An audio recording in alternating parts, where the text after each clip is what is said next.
my dear students. Today I am sharing the first video of financial management. The topic of the video is practical questions of working capital management. As we already discussed the theoretical aspects of working capital, in which we have discussed what is working capital, what are the different determinants of working capital, what is the objective of working capital for any organization, and how we calculate the working capital in any organization. Working capital find out करने के लिए आपके पास होती है पहले current assets, then you have current liabilities. Current assets minus current liabilities is net working capital. जब आप करंट असेट्स में से करंट लायबिलिटीज को माइनस करते हैं then that difference will be net working capital.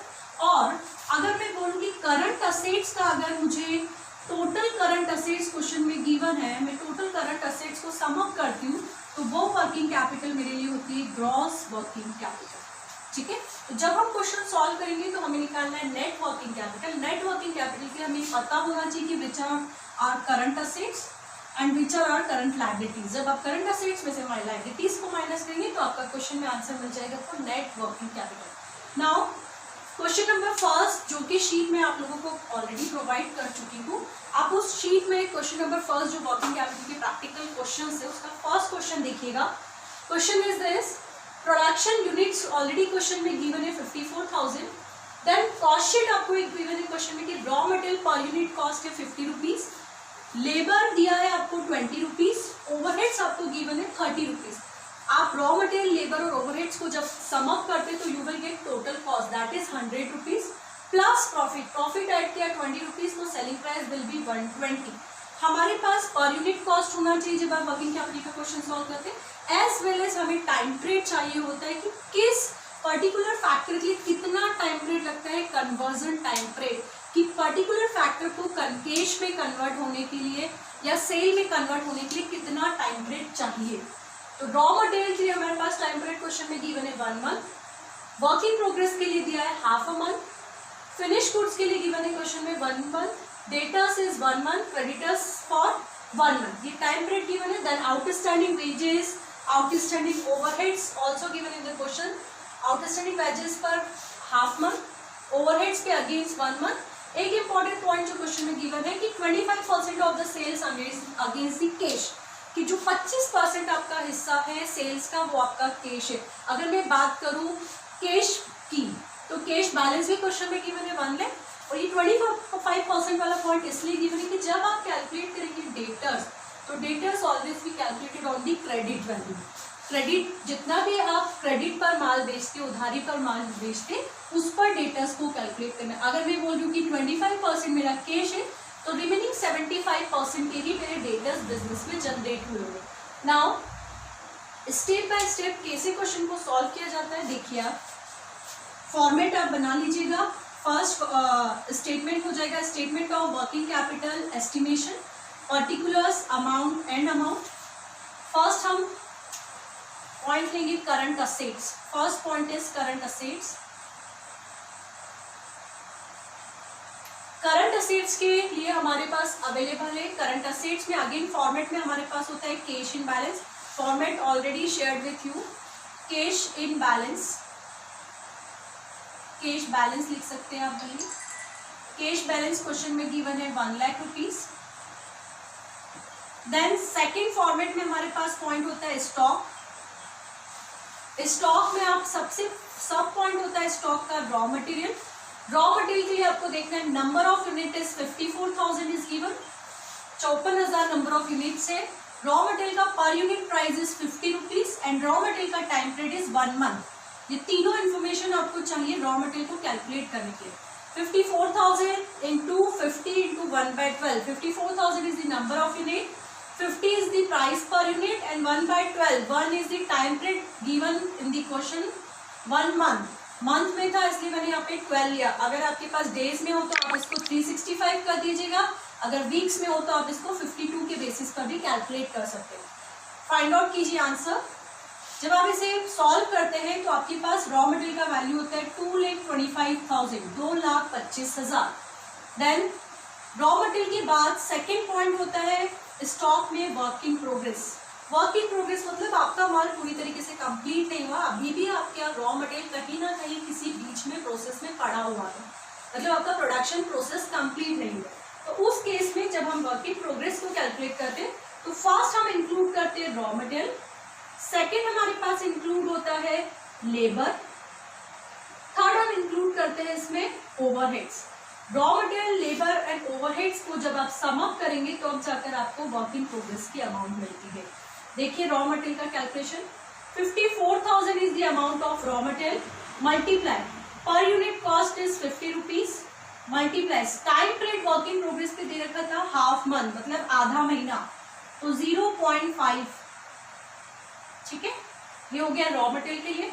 Second लीजिए लेबर, लेबर के लिए again 54,000 is the number of units, multiply labour का price per unit is 20, then time period given है 0.5 months, half a month, then overheads 54,000 is the number of units, amount दिया है per unit overheads का 30 and time period given है 0.5 means half a month, ठीक है। अब ये बात आप ध्यान रखिए, जब भी आप क्वेश्चन सॉल्व करेंगे तो रॉ मटेरियल 100% कैलकुलेट किया जाता है, लेबर और ओवरहेड्स 50% कैलकुलेट होते हैं जब हम वर्क इन प्रोग्रेस निकालते हैं। ये बात ध्यान रखिएगा, लास्ट में जब आपका पूरा क्वेश्चन सॉल्व हो जाएगा, स्टेटमेंट पूरा बन जाएगा, वर्किंग नोट में शो कीजिएगा कि वर्क इन प्रोग्रेस में हमने रॉ मटेरियल पूरा 100% लिया, लेबर एंड ओवरहेड्स हमने 50% कैलकुलेट किए। इसको कैलकुलेट करके अमाउंट बताइए। फर्स्ट अमाउंट है आपके पास 1,12,500 रॉ मटेरियल का value, second is labour, labour आपके पास अमाउंट आएगा 22,500, आप अपने कैलकुलेटर से कैलकुलेट कर लीजिएगा, एंड लास्ट है ओवरहेड्स, ओवरहेड्स का amount will be 33,750। Total amount of work in progress, total amount work in progress का आप इन तीनों को क्लब कर दीजिए, अमाउंट विल बी 1,68,750, 168,750। ध्यान से देखिए, अगर क्वेश्चन में कोई इन्फॉर्मेशन नहीं होती, in absence of any information, working capital में रॉ मटेरियल 100% आता है, लेबर और ओवरहेड्स की वैल्यू को हम 50% लेते हैं। यहाँ पर आपने जब 0.5 डिवाइडेड बाय 12 किया, जो भी आपका फाइनल आंसर था उसके आगे आप 50% करेंगे तो आपके पास ये वैल्यू मिल जाएगी 22,500। जो आंसर आया उसमें 50% करेंगे तो आपके पास आंसर में वैल्यू मिलेगी 33,750। तीनों को सम अप करके वर्किंग कैपिटल का वैल्यू, ठीक है। Now the third point will be finish goods. Next point होता है स्टॉक की कैटेगरी में फिनिश गुड्स। फिनिश गुड्स मतलब हमारा माल रेडी है, हम उसको सेलिंग पर ले जा सकते हैं, ठीक है। फिनिश गुड्स का कैलकुलेशन करने के लिए again 54,000 is the number of units. Finish goods का कैलकुलेशन टोटल कॉस्ट पे होता है, आपकी कॉस्ट वैल्यू कितनी दी है, per unit cost is 100, 54,000 into 100 into finish goods का टाइम पीरियड क्वेश्चन में गिवन है 1 मंथ, 1/12 कैलकुलेट कर लीजिए। 54,000 इंटू 100 इंटू 1/12 आपका फाइनल वैल्यू आता है 4,50,000, 4,50,000। Raw material, work in progress and finish goods आप तीनों को सम अप कर लीजिएगा तो आपके पास स्टॉक का एक फाइनल अमाउंट मिलेगा, ठीक है। अभी मेरे पास स्पेस नहीं है तो आप एक और कॉलम बना के स्पेस स्टॉक का फाइनल अमाउंट लिख सकते हैं, ठीक है। या आपके प्रेजेंटेशन का तरीका होगा कि आप क्वेश्चन को किस तरीके से सॉल्व करते हैं। Then after the computation of stock हमें नेक्स्ट पॉइंट लेना होता है डेटर्स।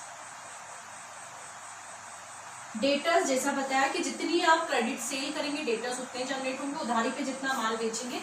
डेटर्स के लिए अगेन नंबर ऑफ यूनिट्स आपको गिवन है 54,000। डेटर्स भी कैलकुलेट होते हैं कॉस्ट प्राइस पे, ठीक है। अगर क्वेश्चन में गिवन है, आपको इन्फॉर्मेशन में दिया हो कि आपको डेटर्स कैलकुलेट करने सेलिंग प्राइस पे, then only you will calculate the debtors on the selling price. Otherwise आप डेटर्स को किस पे कैलकुलेट करेंगे, कॉस्ट प्राइस पे। 54,000 is the number of unit, 100 is the total cost per unit, multiply debtors का time period question में given है again 1 month, तो 1/12 आप इसको सॉल्व कीजिएगा। देन ये पूरी अमाउंट के डेटर्स हमारे पास नहीं, ये पूरा 100% है, हमारे पास डेटर्स कितने जनरेट हुए थे, केवल 75%, बिकॉज 25% पार्ट जो था वो हमारा कैश था।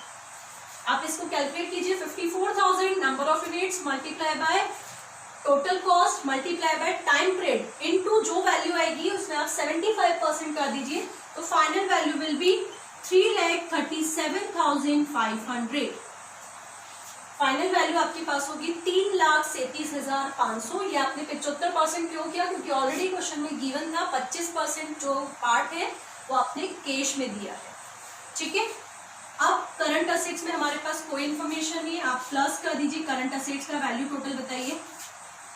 Total of current assets, total of current assets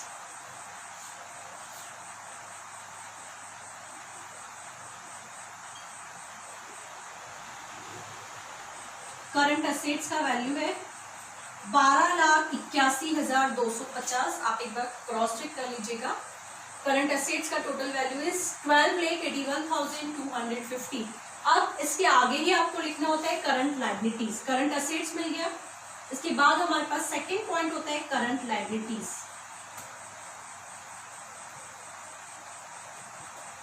current liabilities, ठीक है, मेरे पास स्पेस कम है, आप इसी की कंटिन्यूशन में करंट लायबिलिटीज लीजिएगा। मैं इस साइड इसको सॉल्व कर दूं। करंट लायबिलिटीज, करंट लायबिलिटीज में फर्स्ट पार्ट होता है क्रेडिटर्स। करंट लायबिलिटीज का पहला पार्ट है क्रेडिटर्स। क्रेडिटर्स कब जनरेट होंगे? जब आप रॉ मटेरियल उधारी पर खरीदेंगे। तो हम मान के चलते, कोई इन्फॉर्मेशन नहीं है तो हम मानेंगे कि पूरा ही रॉ मटेरियल हमने उधारी पर खरीदा। 54,000 is the number of unit. Raw material का प्राइस है 50 पर यूनिट एंड क्रेडिटर्स का टाइम पीरियड गिवन है क्वेश्चन में 1 month. 1/12 number of units, price per unit multiply by time period of the creditors, जो कि ऑलरेडी क्वेश्चन में given है 1 month. आप इसको कैलकुलेट करेंगे तो वैल्यू होगा करंट असेट्स का 2,25,500, 2,25,000।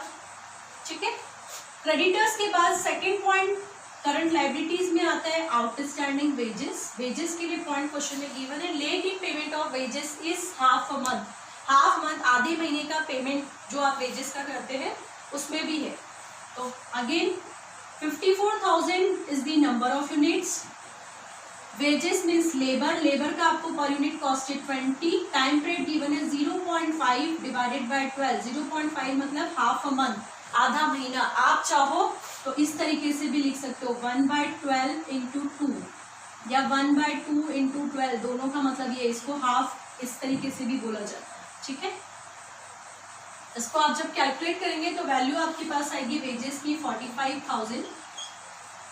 Then third is outstanding overhead. उसके लिए भी क्वेश्चन में एक पॉइंट है कि lag in payment of overhead is 1 month.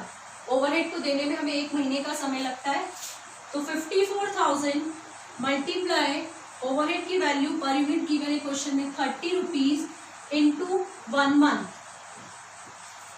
ठीक है, 54,000 इंटू 30 इंटू 1/12, इसको आप सॉल्व करेंगे तो वैल्यू मिलेगी, वैल्यू आपके पास जो ओवरहेड्स की होगी वो होगी 2,25,000। इसको सॉल्व कीजिए 54,000 इंटू 30 इंटू 1/12,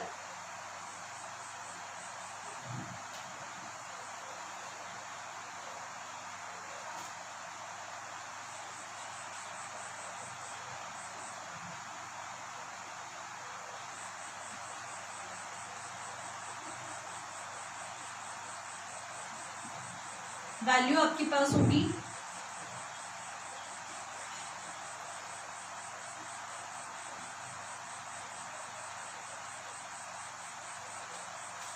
1,35,000। 54,000 into 30 into 1/12। अब जब इसको सॉल्व करते हो तो ओवरहेड्स की वैल्यू होती है 1,35,000। करंट लायबिलिटीज में क्रेडिटर्स लिखा, वेजेस लिखा, ओवरहेड लिखा, उसके अलावा कोई पॉइंट और कोई पॉइंट नहीं है आपके पास। आप करंट लायबिलिटीज का टोटल लगा दीजिए। करंट लायबिलिटीज का टोटल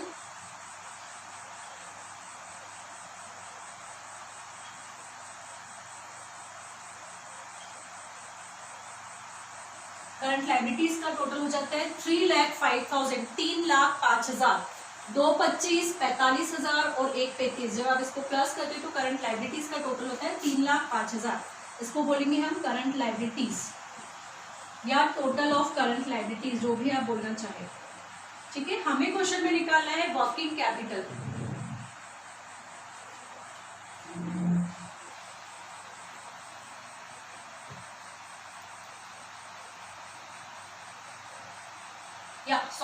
करंट लाइबिलिटीज का टोटल इज 4,05,000, 4,05,000। ठीक है, आप कैलकुलेशन देख लीजिएगा। नाउ द नेक्स्ट लास्ट हमारा निकालना होगा net working capital. Net working capital, net working capital का फॉर्मूला है current assets minus current liabilities. Current assets आपके पास क्वेश्चन में गिवन था 12,81,250, 12,81,250 आपकी करंट असेट्स थी। माइनस कर दीजिए करंट लाइबिलिटीज 4,05,000। फाइनल आंसर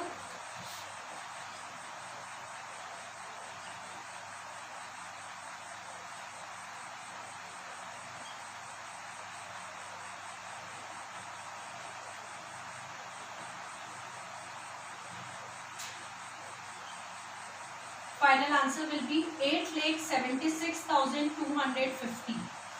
ये आपका हो गया फाइनल आंसर 8,76,250। ठीक है, यहां तक किसी को भी कोई प्रॉब्लम?